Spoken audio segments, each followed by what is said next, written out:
I work with a 5-step process to make sure that we cover all the basics of good communication from experience in real life, how we have been brought up and how we actually run companies and families and society as a whole.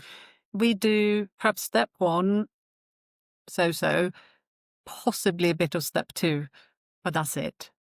Wow. That's it.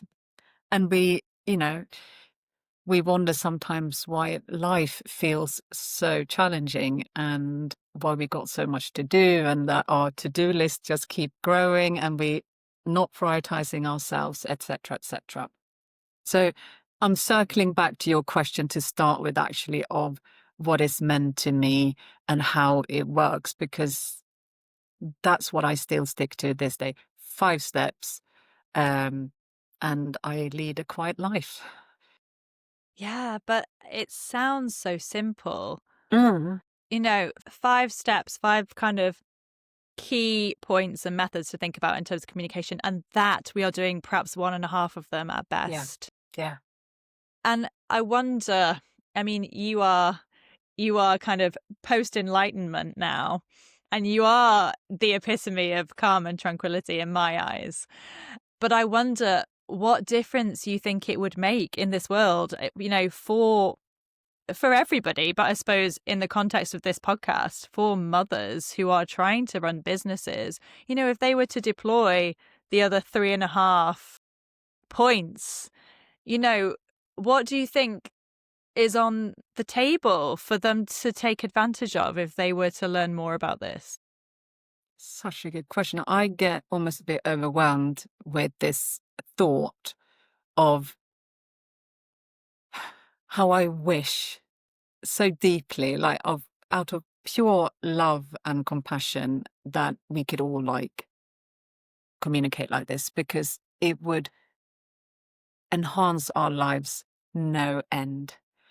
We would understand ourselves so much better. We would just half all the things that we think that we need to do. And most importantly, obviously, from your podcast audience as well, of being mums, you create such deep and meaningful relationships with your children that are, it's based on trust and compassion and understanding.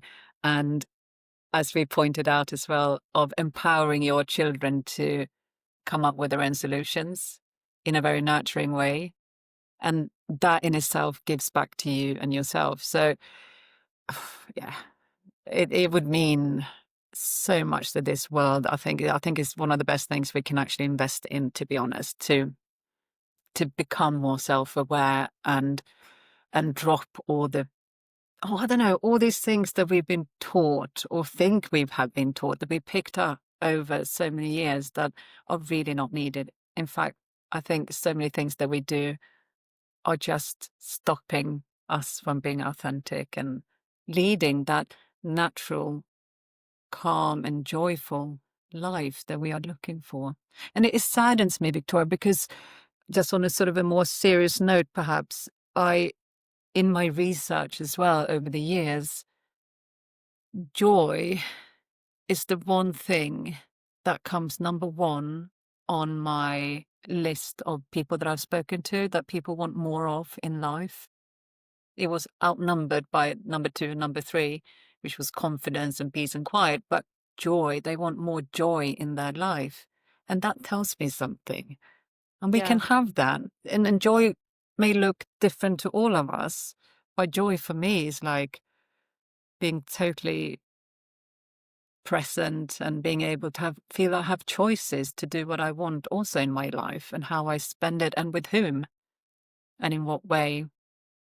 So, Yeah, and again, society tells you that joy comes in a big holiday, or it comes when you buy that new thing that you've been eyeing up, and we're so misguided when it comes to joy, because actually it lives in the smallest moment, yes.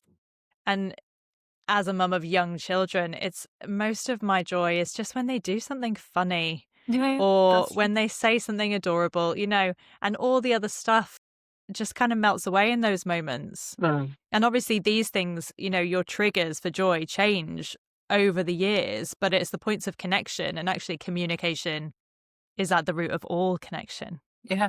I've been so fascinated by this whole conversation, Maria. Thank It's you. so interesting. It's so interesting.